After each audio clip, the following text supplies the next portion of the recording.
வணக்கம். டான் தமிழொலியின் இரவு நேர பிரதான செய்தி அறிக்கைகளுடன் இணைந்திருக்கின்றோம். செய்திகள் வாசிக்கும் நான் ரவீந்திரன் நிர்மல். முதலில் தலைப்புச் செய்திகள்.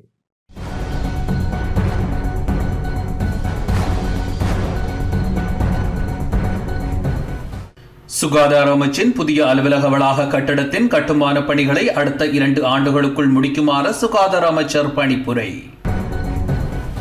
புதிய உச்ச நீதிமன்ற நீதியரசர்கள் 4 இன்று சத்திய பிரமாணம். யாழ்ப்பாணம் சுழிபுரம் அலைமகள் கடற்தொழிலாளர் கூட்டுறவு சங்கத்தினருடன் யாழ் இந்திய துணை தூதுவர் சாய்முரளி சந்திப்பு. ரயில் பாதையில் மண்மேடு சரிந்ததில் தடைப்பட்டிருந்த மலையக ரயில் சேவைகள் வழமைக்கு. தலைமன்னார் கடற்பரப்பில் எல்லை தாண்டி மீன்பிடித்த 8 இந்திய மீனவர்கள் இன்று கைது. முல்லைத்தீவு புதுக்குடியிருப்பு திம்பிலி பகுதியில் கிளீன் ஸ்ரீலங்கா திட்டம் இன்று ஆரம்பித்து வைப்பு.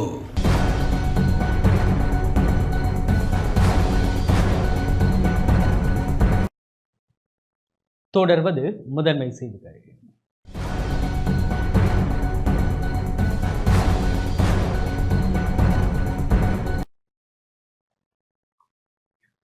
சுகாதார அமைச்சின் புதிய அலுவலக வளாக கட்டிடத்தின் கட்டுமான பணிகளை அடுத்த 2 ஆண்டுகளுக்குள் முடிக்குமாறு சுகாதார அமைச்சர் நலிந்த ஜேதிஸ் பணிப்புரை விடுத்துள்ளார். சுகாதார அமைச்சின் புதிய அலுவலக வளாக கட்டடத்தின் கட்டுமான பணிகளை அடுத்த 2 ஆண்டுகளுக்குள் முடிக்குமாறும் இந்த ஆண்டுக்குள் 7 மாடிகளின் பணிகளை நிறைவுறுத்துமாறும் சுகாதார மற்றும் வெகுஜன ஊடக அமைச்சர் வைத்தியர் நலிந்த ஜேதிஸ் உரிய அதிகாரிகளுக்கு பணிப்புரை விடுத்துள்ளார். சுகாதார அமைச்சால் இன்று ஊடகங்களுக்கு வெளியிடப்பட்ட அறிக்கையிலேயே இவ்விடயம் தெரிவிக்கப்பட்டுள்ளது. கொழும்பில் உள்ள காசல் வீதி மகளிர் மருத்துவமனைக்கு அருகில் நிர்மாணிக்கப்பட்டு வரும் சுகாதார அமைச்சின் புதிய 16 மாடி அலுவலக வளாகத்தின் கட்டுமான பணிகளின் தற்போதைய நிலையை ஆய்வு செய்த பின்னர் நடைபெற்ற கலந்துரையாடலின் போது அமைச்சர் இவ்வாறு தெரிவித்தார். 2016ஆம் ஆண்டு தொடங்கப்பட்ட இந்த கட்டடத்தின் கட்டுமான பணிகள் கோவிட் தொற்று நோய் மற்றும் பொருளாதார நெருக்கடி காரணமாக நிறுத்தப்பட்டதுடன் தற்போது அரசாங்க நிதியை பயன்படுத்தி கட்டுமானத்தை மீண்டும் தொடங்க நடவடிக்கை எடுக்கப்பட்டுள்ளது. தற்போது சுகாதார அமைச்சின் ஒரு பகுதி வாடகைக்கு தனியார் கட்டடத்தில் பராமரிக்கப்பட்டு வருவதுடன் குத்தகை காலத்தை நீடிக்காமல் அந்த அலுவலகங்களை விரைவில் இந்த புதிய கட்டடத்துக்கு மாற்றுவதற்கான அடிப்படை திட்டங்களை தயாரிக்குமாறு சம்பந்தப்பட்ட துறைகளுக்கு அமைச்சர் அறிவுறுத்தியுள்ளார். முழு கட்டடத்தையும் 2 ஆண்டுகளுக்குள் கட்டி முடிப்பதற்கான திட்டங்களை தயாரிக்குமாறு மத்திய பொறியியல் ஆலோசனை பணியகத்துக்கு அமைச்சர் ஆலோசனை வழங்கியுள்ளார்.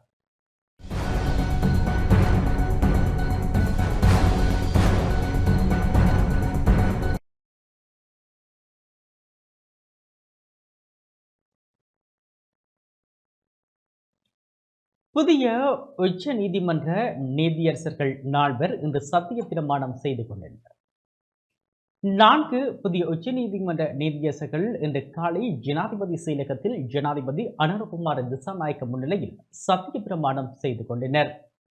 அதன்படி மேன்முறையீட்டு நீதிமன்ற நீதியரசர்களான RMS ராஜகரணா, மேனக விஜயசுந்தர, சம்பத் வி அவேகோன் மற்றும் MSKB விஜயரத்ன ஆகியோர் ஜனாதிபதி முன்னிலையில் புதிய உச்ச நீதிமன்ற நீதியரசர்களாக சத்திய பிரமாணம் செய்து கொண்டனர். இந்த நிகழ்வில் ஜனாதிபதியின் செயலாளர் கலாநிதி நந்திக சனத்நாயக்கவும் கலந்து கொண்டார்.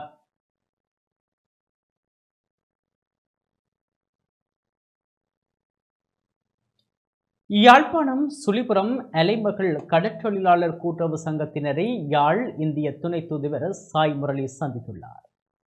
யாழ்ப்பாணம் சங்கானை பிரதேச செயலர் பிரிவுக்குட்பட்ட அலைமகள் கடற்தொழிலாளர் கூட்டுறவு சங்கத்தினரை யாழ் இந்திய துணை தூதுவர் சாய்முரளி இன்றைய தினம் சந்தித்து கலந்துரையாடினார். இதன்போது மீனவர்கள் தமது வாழ்வாதார பிரச்சனைகள் குறித்து கலந்துரையாடினர். தொடர்ந்து மீன்பிடியில் ஈடுபடும் கடற்கரைக்கு சென்ற துணை தூதுவர் அங்கு இழிவை மடிகளால் பாதிக்கப்பட்ட மீனவர்களின் நிலை குறித்தும் மீனவர்களின் தேவைகள் குறித்தும் கலந்துரையாடினார். இதேவேளை கடற்தொழிலாளர் சங்க பிரதிநிதிகளால் துணை தூதுவருக்கு மகஜர் ஒன்றும் கையளிக்கப்பட்டது. இதன்போது யாழ் இந்திய துணை தூதுவராலய அதிகாரிகளான ரம்யா மற்றும் நாகராஜன், அலைமகள் கடற்தொழிலாளர் கூட்டுறவு சங்க பிரதிநிதிகள் கலந்து கொண்டனர்.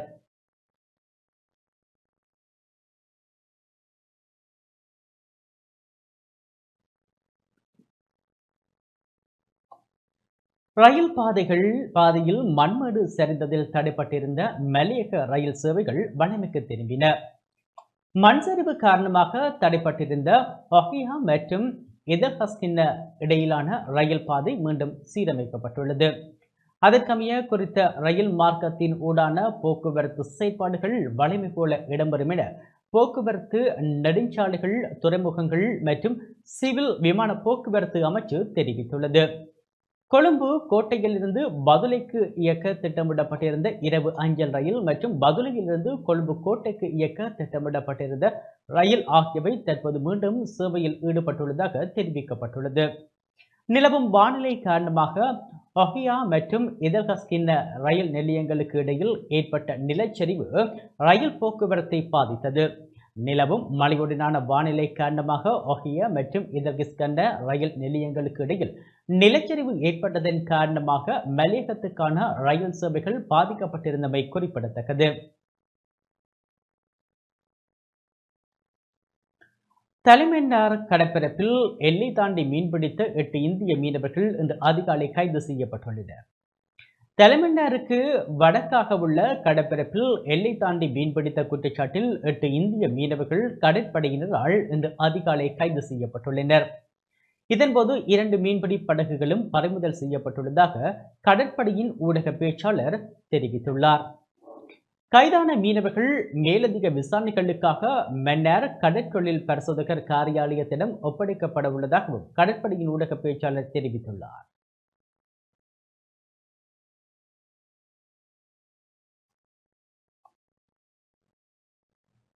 அரசாங்கம் உளுந்தைக்கான விலை தொடர்பில் கவனம் செலுத்தி வருவதாக வவுனியா மாவட்ட பிரதி விவசாய பணிப்பாளர் மாலினி முரளிதரன் தெரிவித்துள்ளார்.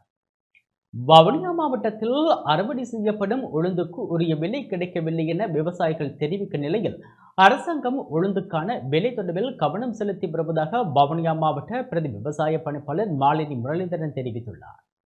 மாவட்டத்தில் 2024 தொடக்கம் 2025 ஆண்டுக்கான காலப்பகுதியில் பெரும்போகத்தில் 5650 ஹெக்டேயர் அளவில் உளுந்து செய்கை மேற்கொள்ளப்பட்டு உளுந்து அறுவடை இடம்பெற்று வருவதாகவும் அவர் தெரிவித்துள்ளார். உளுந்தை பாதுகாத்து விலை அதிகரிக்கும் காலங்களில் அதனை விற்பனை செய்வது உகந்தது எனவும் அவர் கூறியுள்ளார்.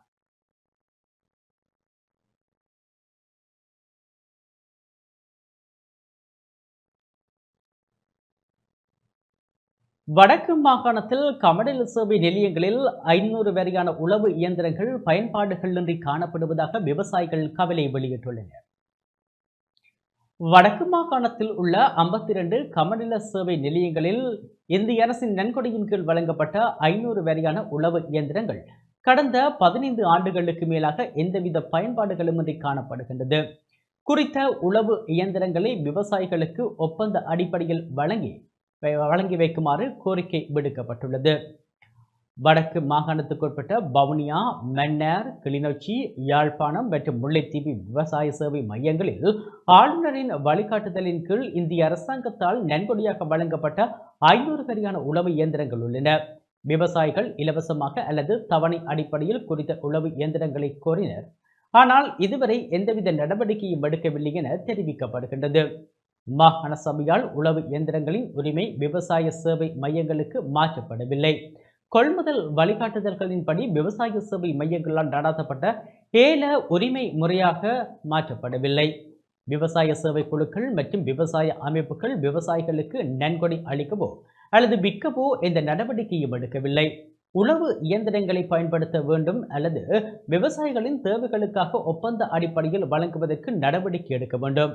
இல்லையில் விற்பனை செய்து விட்டு பணத்தினை வேறு தேவைகளுக்கு பயன்படுத்த வேண்டும் என விவசாயிகள் தெரிவித்துள்ளனர்.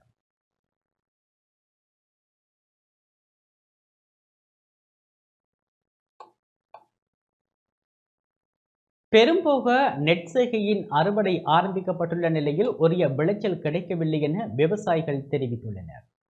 பெரும்போக செய்கையில் ஏற்பட்ட நோய் தாக்கங்கள் காரணமாக உரிய விளைச்சல் கிடைக்கவில்லை என்றும் தற்போது அறுவடை செய்கின்ற நெல்லை உரிய விலைக்கு சந்தைப்படுத்தக்கூடிய வசதி இல்லை என்றும் கிளிநொச்சி விவசாயிகள் தெரிவிக்கின்றனர். கிளிநொச்சி அக்கராயங்குளம் கமநல சேவை நிலையத்தின் கீழ் இம்முறை 6374 ஏக்கர் நிலப்பரப்பில் பெரும்போக நெற்செய்கை மேற்கொள்ளப்பட்டுள்ளது. இங்கு மேற்கொள்ளப்பட்ட பெரும்போக நெற் செய்கையின் அறுவடை ஆரம்பிக்கப்பட்டுள்ள நிலையில் உரிய விளைச்சல் கிடைக்கவில்லை எனவும் அறுவடை செய்கின்ற நெல்லை உரிய விலைக்கு சந்தைப்படுத்தக்கூடிய வசதி இல்லை என்றும் விவசாயிகள் குறிப்பிட்டுள்ளனர். விவசாயிகளுக்கு இன்னும் அறுவடை காலத்தில் நெல்லின் விலையை நிர்ணயிக்கையில் அறுவடை முடிந்த பிறகு நெல்லின் விலையை நிர்ணயித்து எந்த விதமான பலனும் கிடைக்கப் போவதில்லை. வார வியாபாரி 75 கிலோவில் தனக்கேற்றவாறு விவசாயிகள அன்றைய நிலைமையில் நாங்கள் நெல்லை கொடுக்க வேண்டிய கட்டாயத்திலாம் இருக்கிறோம். மழை ஒரு பக்கம் காயப்போட இயலாது. அவங்க நெல்லை கேட்கின்ற பொழுது ஏதோ கேட்கின்ற விலைக்கு நாங்கள் கொடுக்க வேண்டிய நிர்பந்தத்தில் இருக்கின்றோம். நெல்லை காய போடுவதற்கு ஒழுங்கான தளங்கள் இல்லை. அந்த வகையில் நெல்லின் விலையை அரசாங்கம் உடனடியாக ஒரு நிர்ணய விலையை எடுக்கணுமென்றதை நாங்கள் எதிர்பார்க்கின்றோம். அன்னளவாக எங்களுக்கு 130 ரூபா ஒரு கிலோவுக்கு கிடைக்குமாக இருந்தால் தான் நாங்கள் தொடர்ச்சியாக இந்த விவசாயத்தை மேற்கொள்ளக்கூடியதாக இருக்கும் என்பதை தெரிவித்துக் கொள்கின்றேன். மருந்துகளின் விலை கூடுதலாக இருந்தது. ஆனால் சரியான முறையில் நாங்கள் மருந்து தெளித்தும் சரியான பலனை அடைய முடியாமல் போய்விட்டது. மருந்துகள் சரியான முறையில் ஆன்சபனையில் என்றதும் ஒரு காரணமாக இருக்கின்றது. மற்றது மழையின் பூ விரியும் காலத்தில் மழை பெய்ததால் நிறைவான பொலி அடிக்கையில் அநேகமாக எல்லா விவசாயிகளுக்குமே இப்போ ஒரு 5 ஏக்கர் வெட்டி கிடக்கு 90 பேக்கண்டா நிலையமையை யோசிச்சு பாருங்கள். குத்தகை ஒரு ஏக்கருக்கு 30,000 ரூபா, 1,50,000 லட்சம் ரூபா குத்தகைக்கு போயிடும். இனி விதைப்பில் இருந்து இப்போ 1 லட்சத்து 1,50,000 லட்சத்துக்கு மேலே தாண்டுது எங்களுக்கு ஒரு ஏக்கருக்கு. வேக்கு நெல் வந்தால் அநேகமாக 70 மூடை வந்திருக்கும். 70 மூடைக்கு எவ்வளோ காசு வரப்போகுது? 70 மூடை அந்த காசு போதிய அளவு காணாது. நெல்லின் விலையை நிர்ணயித்து அந்த விவசாயிகளை தொடர்ச்சியாக விவசாயம் செய்வதற்கான ஆக்கப்பூர்வமான நடவடிக்கை மேற்கொள்ளணும் என்று கேட்டுக்கொள். எங்களுக்கு ஆரம்பம் தொடக்கமே தத்தி தாக்கம் அடித்து கட்டி பங்கஸ் தாக்கத்தினால சரியான விளைச்சல் அறுவடையும் போது கிடைக்கவில்லை. எங்களுக்கு ஏக்கருக்கு 10 வீதம் தான் அறுவடை செய்கின்ற போதும் அரசாங்கம் நெல்லுக்கு ஒரு நிர்ணய விலையை அறிவிக்காத போது நெல்லை சரியான ஒரு விலைக்கு கொடுக்க முடியாத காரணம் காணப்படுது. எனவே அரசாங்கம் இந்த நெல்லுக்கு ஒரு நிர்ணய விலையை நிர்ணயிக்கும் போது சரியான விலைக்கு நாங்கள் ஒரு நெல்லை கொடுக்கக்கூடிய மாதிரி. மடிச்சுக்கட்டி நோய் தாக்கம் காரணமாக நெற் செய்கை பாதிக்கப்பட்டுள்ளதாக கிளிநொச்சி விவசாயிகள் கவலை வெளியிட்டுள்ளனர். கிளிநொச்சி கல்மடு குளத்தின் கீழான பெரும்புக நெற் செய்கை மடிச்சுக்கட்டி நோய் தாக்கம் காரணமாக முற்று முழுதாக எரிந்த நிலையில் காணப்படுவதாக விவசாயிகள் தெரிவித்துள்ளனர். கடந்த வருட பெரும்புக நெற் செய்கையிலும் இதேபோன்று பெரும் நஷ்டத்தை எதிர்நோக்கியதாகவும் இவரிடமும் இந்நிலைமை ஏற்பட்டுள்ளதாக விவசாயிகள் கவலை வெளியிட்டுள்ளனர். அரசாங்கம் தமக்கு ஏதேனும் ஒரு வகையில் உதவி செய்ய வேண்டும் எனவும் விவசாயிகள் கோரிக்கை விடுத்துள்ளனர். கல்மடு குளத்துக்கு கீழே நாங்கள் விவசாயம் செஞ்சுக்கிட்டு இருக்கிறோம். இந்த முறை 2 ஏக்கர் பெரும்போகம் செஞ்சுருக்கோம். பெரும்போகத்திலையும் 2 ஏக்கரும் முற்றுமுழுதாக மடிச்சு கட்டி நோயினால் அவ்வளவு அழிஞ்சு இப்போ வெட்ட இயலாத நிலைமையில் நாங்கள் இருக்கிறோம். எங்களுக்கு அரசாங்கம் நஷ்ட ஈடு என்று தரும்படி கேட்டுக்கொள்கிறோம். அப்படி தந்தால் தான் நாங்கள் வாரம் முறையாவது பெரும்போகத்தை செய்கிறதுக்கு நல்லபடியாக இருக்கும். இல்லாவிட்டு நாங்கள் இந்த முறை செஞ்ச மாதிரியே வாரம் முறையும் செஞ்சுட்டு அப்படியே கைவிட்டுட்டு போகிற நிலைமைக்கு தள்ளப்பட்டிருக்கும். இந்த முறை வயல் எங்களுக்கு முட்டு மிளகாய் எல்லாம் அழிஞ்சு எல்லாம் நோயால் கத்தியல் அடித்து மடித்து கட்டி விழுந்து நோயால் எல்லாம் அழிஞ்சு போச்சுது. வெட்டையிலா பருவத்தில் இப்போ இருக்கின்றது. அதனால் என்ன செய்யணுன்னு எங்களுக்கே தெரியாமல் இருக்குது. 3 லட்சம் ரூபாய் மேலே செலவழித்து காணியில் ஒரு நெல்லுமே அறுவடை செய்யலாம் இருக்கலாம். தண்ணிகளில் பிறண்டு சேர்த்துக்க பிறண்டு எல்லாம் சேரும் சவதியமாக கிடக்கின்றது. அதால் எங்களை மேல் அதிகாரிகள் எதாவது பார்த்துக்கிறது எங்களுக்கு மீன் உதவி செய்ய அடுத்த முறை நெல் செய்திக்காக ஒரு உதவி செய்யுமாறு மிக அன்புடன் கேட்டுக்கொள்கின்ற மாதிரி. முல்லைத்தீவு புதுக்குடியிருப்பு திம்பிலி பகுதியில் கிளீன் ஸ்ரீலங்கா திட்டம் இது ஆரம்பித்து வைக்கப்பட்டது.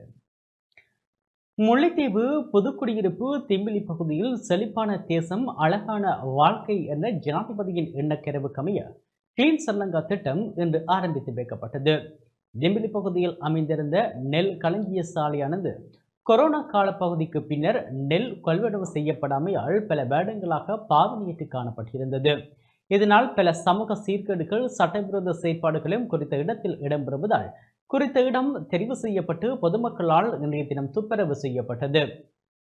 குறித்த இடத்தில் பொதுமக்களிடையே கலாச்சார உணர்வை மேம்படுத்தும் வகையில் முதற்கட்டமாக எதிர்வரும் தைப்பொங்கல் தினத்தன்று மாபெரும் பொங்கல் நிகழ்வும் ஏற்பாடு செய்யப்பட்டுள்ளது. தேசிய மக்கள் சக்தியின் ஆதரவாளர்கள் கிராம மக்கள் இணைந்து குறித்த பணியை முன்னெடுத்தனர். கண்டி திபுலுக்கல பகுதியில் வேனில் வந்த பாடசாலை மாணவியை அவரின் தந்தையின் சகோதரியின் மகன் கடத்தியதாக போலீசார் தெரிவித்துள்ளனர்.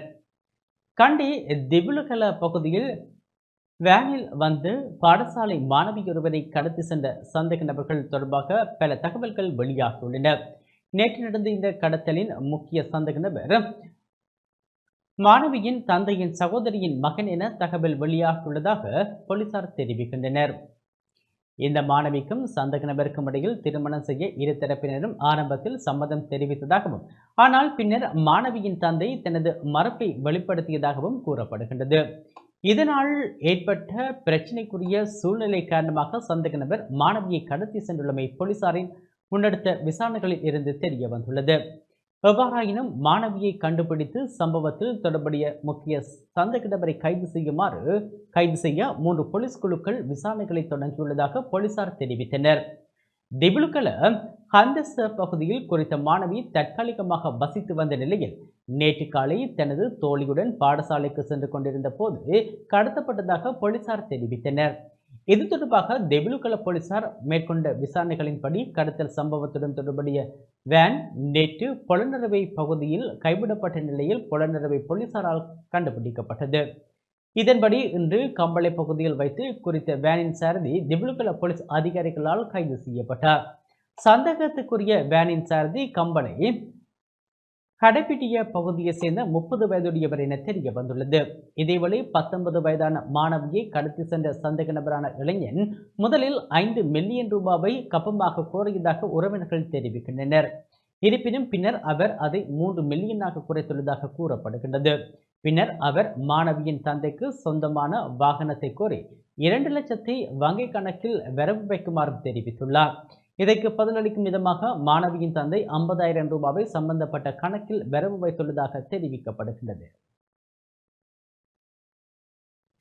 சுவாமி விவேகானந்தரின் 162வது பிறந்த தினம் இன்று நினைவு கூறப்பட்டது. சுவாமி விவேகானந்தரின் 162வது பிறந்த தின நிகழ்வு வவுனியா ரயில் நிலைய வீதியில் உள்ள நினைவு தூபியில் இன்று காலை இடம்பெற்றது. சுத்தானந்தா இந்து இளைஞர் சங்கம் மற்றும் வவுனியா நகர சபையின் ஏற்பாட்டில் இடம்பெற்ற இந்நிகழ்வில் அவரது சிலைக்கு மலர் மாலை அணிவித்து மலர் தூவி அஞ்சலி செலுத்தப்பட்டது. அவர் தொடர்பான நினைவுரைகளை தமிழ்மணி, அகலங்கன் மற்றும் மாணவர்கள் வழங்கியிருந்தனர்.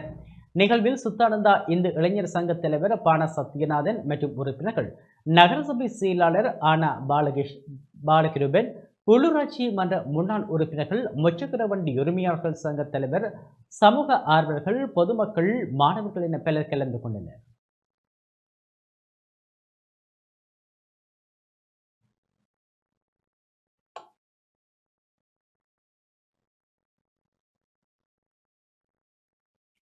முன்னாள் அமைச்சர் இந்திரதாச ஹெட்டியாராச்சி காலமானார். முன்னாள் அமைச்சரும் களத்துறை மாவட்ட முன்னாள் நாடாளுமன்ற உறுப்பினருமான இந்திரதாச ஹெட்டியாராச்சி காலமானார். அவருக்கு வயது 98. 1977 ஆண்டு ஐக்கிய தேசிய கட்சியை பிரதிநிதித்துவப்படுத்தி நாடாளுமன்றத்துக்கு பிரவேசித்த அவர் 1993 வரை 17 ஆண்டுகள் நாடாளுமன்றத்தை பிரதிநிதித்துவப்படுத்தியுள்ளார். 1997 முதல் 1989 வரை கைத்தொழில் அமைச்சராக பதவி வகித்துள்ளார். அன்னாரின் பூதவுடல் தற்போது பொருளை ஜெரத்ன மலைச்சாலையில் அஞ்சலிக்காக வைக்கப்பட்டுள்ளதுடன் நாளை இரவு முதல் ஹேகம பகுனுவிட்டவில் உள்ள அவரது வீட்டில் அஞ்சலிக்காக வைக்கப்பட உள்ளது. அதன்படி இறுதிக்கிரியை எதிர்வரும் புதன்கிழமை பகுனுவிட்ட வேணகம செனசித பொது மயான பூமியில் நடைபெற உள்ளதாக அறிவிக்கப்பட்டுள்ளது.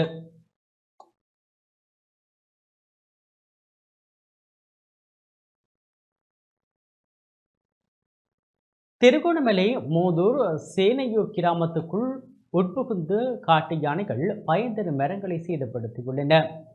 திருகோணமலை மூதூர் பிரதேச செயலர் பிரிவில் உள்ள சேனையூர் கிராமத்துக்குள் இன்று அதிகாலை உட்புகுந்த காட்டு யானைகள் பயன்தரும் மரங்களை துவம்சம் செய்துள்ளதாக பிரதேச மக்கள் கவலை வெளியிட்டுள்ளனர். தாம் பல்வேறு கஷ்டங்களுக்கு மத்தியில் தமது ஜீவனோபாய தொழிலை செய்து வருகின்ற போதிலும் காட்டு யானைகள் தமது பயிர்களை சேதப்படுத்துவதால் வாழ்வாதாரத்தை இழக்கும் நிலைக்கு தள்ளப்பட்டுள்ளதாக மக்கள் சுட்டிக்காட்டுகின்றனர். சம்பந்தப்பட்ட அதிகாரிகள் இது தொடர்பில் உரிய நடவடிக்கை எடுத்து மின்சார வேலிகளை அமைத்து தருமாறு மோதூர் சேனையூர் கிராம மக்கள் கோரிக்கை விடுக்கின்றனர். இந்த சேனர் கிராமத்தில் இருந்து பேசுகிறோம். என்னென்னா இந்த பைத்தை எங்களை தோட்டத்தில் காலையில் வந்து யானை பைத்தை வாழை தென்னை எல்லாம் முறிஞ்சு அழிச்சு விட்டுட்டு போயிட்டு நாங்கள் அதை திறத்த முயன்ற போது எங்களுக்கு அடிக்கிறதுக்கு வந்துச்சு. எங்களுக்கு இப்போ அரசாங்கம் நஷ்ட ஈடு ஒன்றும் தர தேவையில்லை. எங்களோட ஊருக்கு வந்து ஒரு பாதுகாப்பு வேலி ஒன்று மின்சார வேலி ஒன்று அமைச்சு தர மாதிரி நாங்கள் கேட்டுக்கொள்கிறோம். வாழை தென்னம்புள்ளை கொடிப்பைத்த சுரை இதுகளெல்லாம் வந்து யானை அடித்து போட்டு இரவு விடியப்புறம் எல்லாம் வந்து எல்லாம் அழிச்சிட்டு போயிட்டு நான் வந்து அதெல்லாம் வந்து என் சிவிஎம் போய் கொண்டிருந்தது. அதுக்கு எனக்கு ஒரு கரண்ட் வேலிகளை அதில் ஒரு உதவிகளை வந்து செய்து தருமாறு உங்களை தாழ்மையுடன் கேட்டுக்கொள்கின்றோம். ரத்கிந்த மற்றும் ராஜாங்கனி நீர்த்தேக்கங்களின் வான்கதவுகள் திறக்கப்பட்டுள்ளன. ஒல்கிட்டிய ரத்கிந்த நீர்த்தேக்கத்தின் 4 வான்கதவுகள் இன்று காலை திறக்கப்பட்டதாக நீர்த்தேக்கத்துக்கு பொறுப்பான அதிகாரி தீப்த ஜெயசேகர தெரிவித்தார். அதன்படி தற்போது 7 வான்கதவுகளும் திறக்கப்பட்டுள்ளதாக அவர் மேலும் தெரிவித்தார். ரத்கிந்த நீர்த்தேக்கத்தின் நீர்வரத்து உயர் மட்டத்தை தாண்டியுள்ளது.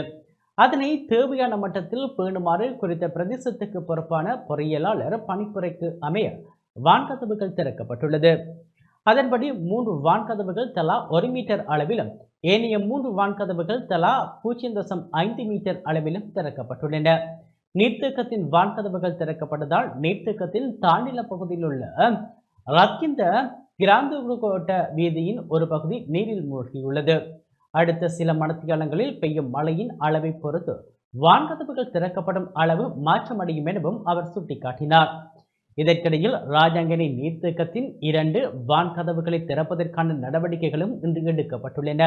அதன்படி இந்த 2 வான்கதவுகள் வழியாக வினாடிக்கு 1200 கன அடி கொள்ளளவு தண்ணீர் கலா ஓயாவுக்கு விடுவிப்பதற்கு நடவடிக்கை எடுக்கப்பட்டுள்ளது.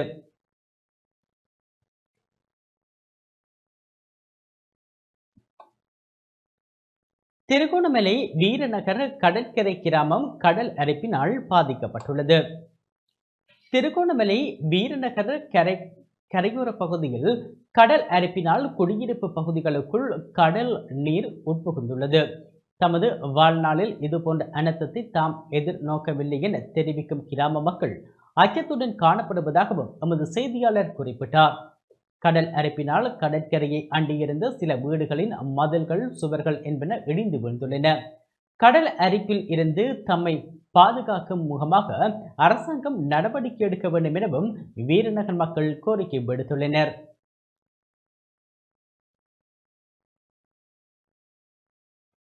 உலக தமிழ் புலம்பெயர்ந்தோர் தினத்தின் இறுதி நாள் நிகழ்வு இன்று இடம்பெற்றது. இந்தியாவின் தமிழ்நாடு சென்னையில் இடம்பெறும் 2025ஆம் ஆண்டுக்கான உலக தமிழ் புலம்பெயர்ந்தோர் தினத்தின் இறுதி நாளான இன்றைய தினம் தென்னிந்திய வர்த்தக மற்றும் தொழில்துறை சங்கத்தினால் ஒழுங்குபடுத்தப்பட்ட கண்காட்சியும் இடம்பெற்றது.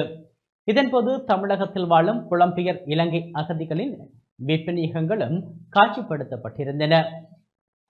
அவர்களின் தொழில்துறை ஊக்கமானது மிகுந்த மகிழ்வை உண்டாக்கியது எனவும் இந்நிகழ்வில் பல காலமாக அகதிகளாக வாழும் பெம்பவர்களை மற்றும் நீண்ட கால நண்பர்களை சந்தித்ததுடன் அவர்கள் எதிர்நோக்கும் பிரச்சனைகள் தொடர்பிலும் கலந்துரையாடப்பட்டதாக நாடாளுமன்ற உறுப்பினர் இரா சாணக்கியன் தெரிவித்துள்ளார். இவ்விழாவுக்கு வருகை தந்திருந்த மு.க. ஸ்டாலினை நேரடியாக சந்திக்கும் வாய்ப்பு கிடைத்ததாக அவர் மேலும் தெரிவித்தார். இந்நிகழ்வில் நாடாளுமன்ற உறுப்பினர் செல்வம் அடைக்கலநாதன், முன்னாள் நாடாளுமன்ற உறுப்பினர் M.A. சுமந்திரன் ஆகியோரும் கலந்து கொண்டனர்.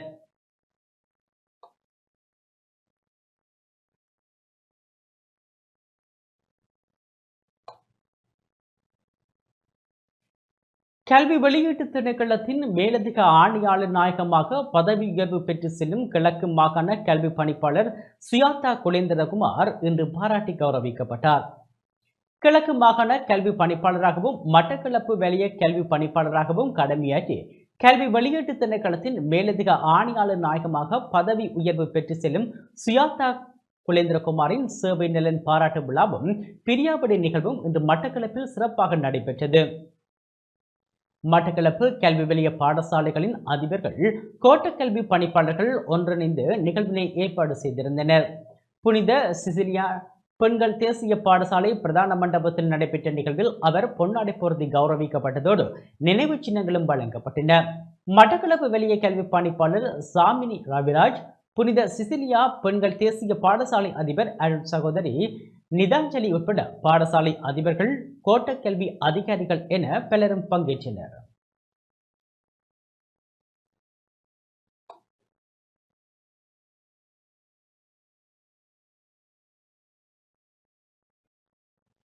அம்பாறை கல்முனை போலீஸ் நிலைய பதில் தலைமை போலீஸ் பொறுப்பதிகாரியாக கடமையாற்றி ஓய்வு பெற்று செல்லும் போலீஸ் உத்தியோகத்தர் மீராலப்பை ரபீக்கின் சேவை நலன் பாராட்டு விழா சிறப்பாக நடைபெற்றது.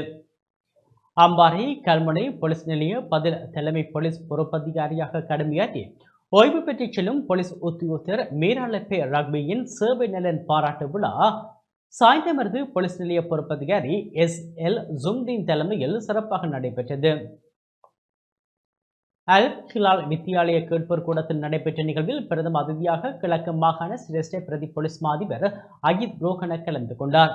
கௌரவ அதிதிகளாக அம்பாறை பிராந்திய போலீஸ் அத்தியட்சகர் ASK பண்டார, அம்பாறை உதவி போலீஸ் அத்தியட்சகர் சேனரத்னா ஆகியோரும் பங்கேற்றனர். ஓய்வு பெற்று செல்லும் போலீஸ் உத்தியோகத்தர் ரக்பியின் சேவையை பாராட்டி அதிகாரிகளாலும் பொதுமக்களாலும் பொன்னாடி போர்த்தி நினைவு சின்னங்களும் வழங்கப்பட்டன.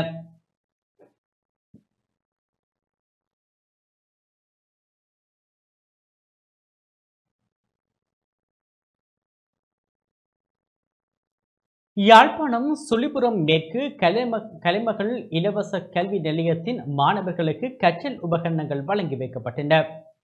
பொங்கல் திருநாளை முன்னிட்டு இந்திய மக்களின் பங்களிப்புடன் சங்கானை பிரதேச செயலர் பிரிவுக்குட்பட்ட சுழிபுரம் மேற்கு கலைமகள் இலவச கல்வி நிலையத்தின் மாணவர்களுக்கு யாழ் இந்திய துணை தூதராலயத்தினால் கற்றல் உபகரணங்கள் வழங்கி வைக்கப்பட்டது. இதன்போது மாணவர்களின் கலை நிகழ்வுகள் இடம்பெற்றன. தொடர்ச்சியாக 73 மாணவர்களுக்கு கற்றல் உபகரணங்கள் வழங்கி வைக்கப்பட்டது. குறித்த நிகழ்வில் நாடாளுமன்ற உறுப்பினர் ராஜீவன் ஜெயச்சந்திரமூர்த்தி, யாழ் இந்திய துணை தூதுவர் சாய்முரளி, சங்கானை பிரதேச செயலர் கவிதா உதயகுமார், யாழ் இந்திய துணை தூதரக அதிகாரிகளான நாகராஜன், ரம்ஜா, கலைமகள் இலவச கல்வி நிலைய உபதலைவர் அருள் சிவானந்தன், அலைமகள் கடற்றொழிலாளர் கூட்டுறவு சங்கத்தினர், கலைமகள் சனசமூக நிலையத்தினர், சமூக மட்ட அமைப்பின் பிரதிநிதிகள், பெற்றோர், மாணவர்கள் என பலரும் கலந்து கொண்டனர். கல்வி என்பது இந்த நாட்டின், இந்த பிரதேசத்தின், இந்த இனத்தின் ஒரு மிகப்பெரிய செல்வமாக இருந்து வருகிறது, மேலும் இருக்கும். அந்த வகையில் இன்றைய நிகழ்வு உங்கள் மாணவர்களுக்கான எதிர்காலத்தில் ஒரு மிக முக்கியமான நிகழ்வாக பார்க்கிறேன். வடக்கிலே 5 கைத்தொழில் பேட்டைகளை நிறுவி அதற்கூடாக மக்களுக்கு வேலைவாய்ப்புகள் வழங்கி அந்த பொருளாதாரத்தை உயர்த்துவதற்கான வேலை திட்டங்களிலே அரசாங்கம் ஈடுபட்டிருக்கின்றது. அதேபோன்று ஊழல் ஒழிப்பு திட்டங்களிலே நாங்கள் மிகவும் மும்முரமாக இருக்கின்றோம். அரசாங்கமானது கிளீன் ஸ்ரீலங்கா, வறுமையற்ற இலங்கை மற்றும் ஊழலற்ற நாடு என்ற 3 திட்டங்களுக்கூடாக இந்த இலங்கையை நாங்கள் ஒரு அழகான தேசமாக நாங்கள் மாற்ற எதிர்பார்த்திருக்கின்றோம். எனவே மக்கள், உங்களுடைய தேவைகள், உங்களுடைய பொருளாதார தேவைகள், உங்களுடைய அபிவிருத்தி சம்பந்தமாக நீங்கள் எப்பொழுதும் எங்களை தொடர்பு கொண்டு உங்களுடைய திட்டங்களை முன்வைப்பதன் ஊடாக உங்களுடைய நல்ல ஒரு வாழ்க்கைக்கு நாங்கள் நிச்சயமாக இந்த அரசாங்கம் வித்திடும். 2025ஆம் ஆண்டு புதிதாக பாடசாலை ஆண்டை ஆரம்பிக்கும் போது இந்த பெற்றோர்கள் நிறைய சிரமங்களை எதிர்கொள்கின்றனர் பாடசாலை உபகரணங்களை பெற்றுக்கொள்வதில். இந்த வருடம் அரசாங்கத்தினால் நலன்புரி கொடுப்பனவு வழங்கப்படும் போது அந்த பாடசாலை பிள்ளைகள் உரிய குடும்பங்களுக்கு ஒரு கொடுப்பனவு வழங்கப்பட்டது. ஆனால் எங்களோட பிரதேசத்தை பொறுத்தவரையில் நிறைய பாடசாலை செல்கின்ற பிள்ளைகளுக்கு இந்த உதவிகள் கிடைக்காத ஒரு நிலை காணப்பட்டது. அந்த நிலையில் இப்போ இப்படியான ஒரு உதவி ஒரு சந்தர்ப்பம் பொருத்தமான ஒரு காலப்பகுதியில் வழங்கப்பட்ட இந்த உதவியாக அமைகிறது. சுபீட்சமான நாடு வளமான வாழ்க்கை. அந்த சுபீட்சமான நாடு வளமான வாழ்க்கை உங்களுக்கு கிடைக்க வேண்டும் என்று சொன்னால் இளம் சமுதாயம் கல்வியில் முன்னணியில் நிற்க வேண்டும். வறுமை காரணமாகவோ இல்லை வேறு ஏதாவது ஒரு பிரச்சனை காரணமாகவோ அந்த அவர்களுடைய கல்வி இடைநடுவில் நிற்கக்கூடாதுன்றது ஒரு முக்கிய நோக்கம்.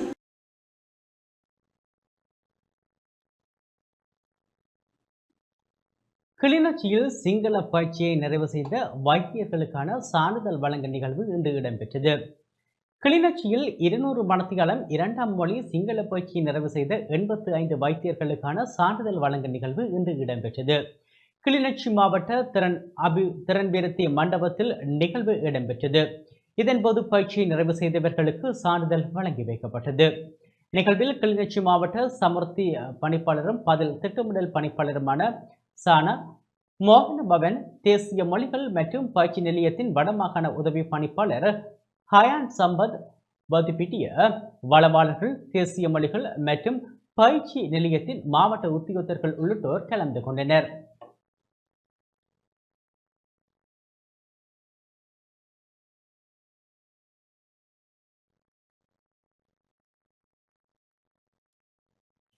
மட்டக்களப்பு களவாஞ்சிக்குடியில் தைப்பொங்கல் வியாபார நடவடிக்கைகள் களை கட்டியுள்ளன. உழவர் திருநாளாம் தைப்பொங்கல் பண்டிகையை முன்னிட்டு மட்டக்களப்பு மாவட்டம் களவாஞ்சிக்குடி நகரில் அமைந்துள்ள பொது சந்தையில் வியாபார நடவடிக்கைகள் களை கட்டியுள்ளது. விடுமுறை தினமான இன்று பெருமளவான மக்கள் சந்தைக்கு வருகை தந்தனர். மக்கள் புத்தாடைகளையும் வீட்டு பாவனை பொருட்கள் மற்றும் மட்பானை, மண் சட்டி போன்றவற்றையும் ஆர்வத்துடன் கொள்வனவு செய்து வருகின்றனர்.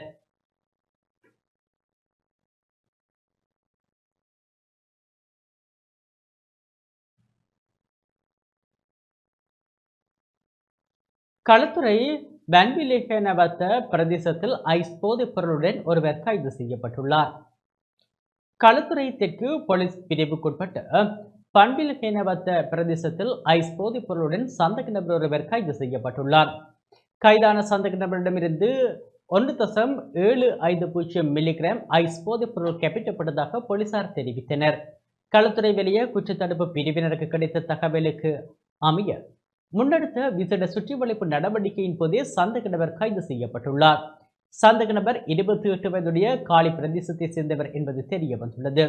சந்தேக நபரிடம் முன்னெடுக்கப்பட்ட மேலதிக விசாரணையில் இவர் பல்வேறு மோட்டார் சைக்கிள் திருட்டு சம்பவங்களுடன் தொடர்புடையமை தெரிய வந்துள்ளது. குறித்த சந்தேக நபர் மோட்டார் சைக்கிளை திருடி குற்ற செயல்களில் ஈடுபடுவோருக்கும் போதைப்பொருள் வர்த்தகர்களுக்கும் வழங்க வந்துள்ளார். இதன்போது காலி, பேருவளி மற்றும் வதகல ஆகிய போலீஸ் பிரிவுகளில் திருடப்பட்ட 5 மோட்டார் சைக்கிள்களையும் போலீசார் இதன்போது கைப்பற்றியுள்ளனர். சம்பவம் தொடர்பான மேலதிக விசாரணைகளை களுத்துறை தெற்கு போலீசார் முன்னெடுத்துள்ளனர். யாழ்ப்பாணம் திருநெல்வேலி பகுதியில் கேரள கஞ்சாவுடன் இளைஞர் ஒருவர் கைது செய்யப்பட்டுள்ளார். யாழ்ப்பாணம் திருநெல்வேலி தபால்பட்டி சந்திக்கு அருகில் கேரள கஞ்சாவுடன் இளைஞர் ஒருவர் இன்று காலை கைது செய்யப்பட்டார். விசுவமடுவை சேர்ந்த 37 வயதான இளைஞனே யாழ் மாவட்ட குற்றத்தடுப்பு பிரிவினரால் கைது செய்யப்பட்டார். சந்தேக நபரிடம் இருந்து 1 கிலோ 345 கிராம் கேரள கஞ்சா மீட்கப்பட்டுள்ளது. இதன்போது குறித்த நபர் பயணித்த மோட்டார் சைக்கிளும் போலீசாரால் கைப்பற்றப்பட்டது. சந்தேக நபரை யாழ்ப்பாணம் நீதவான் நீதிமன்றத்தில் முற்படுத்த போலீசார் நடவடிக்கை எடுத்துள்ளனர்.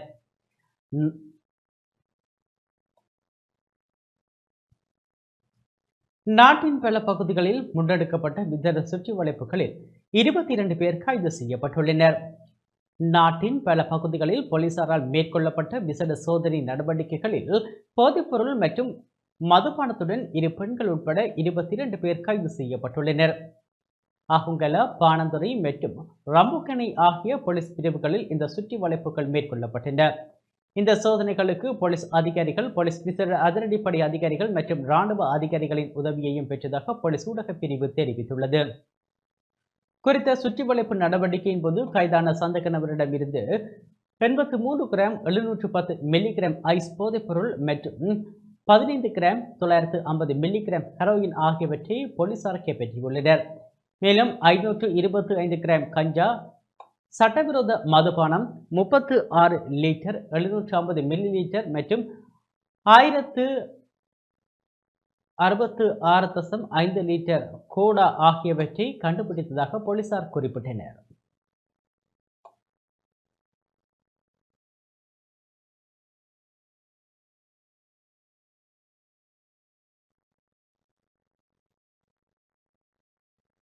குர்நாகல் வல்கஹஎல பிரதேசத்தில் உள்நாட்டு துப்பாக்கியுடன் ஒருவர் கைது செய்யப்பட்டுள்ளார்.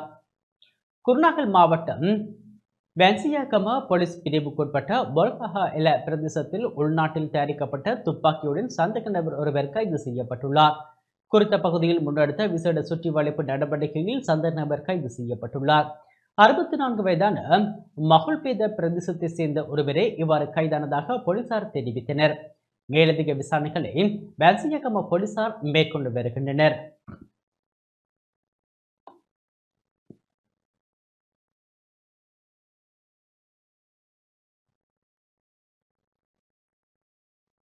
மட்டக்களப்பு சிறைச்சாலை சிறை கைதிகளின் நலம்புரி சங்கத்தின் பொதுக்கூட்டத்தில் 2025 ஆண்டுக்கான புதிய நிர்வாகமும் தெரிவு செய்யப்பட்டது.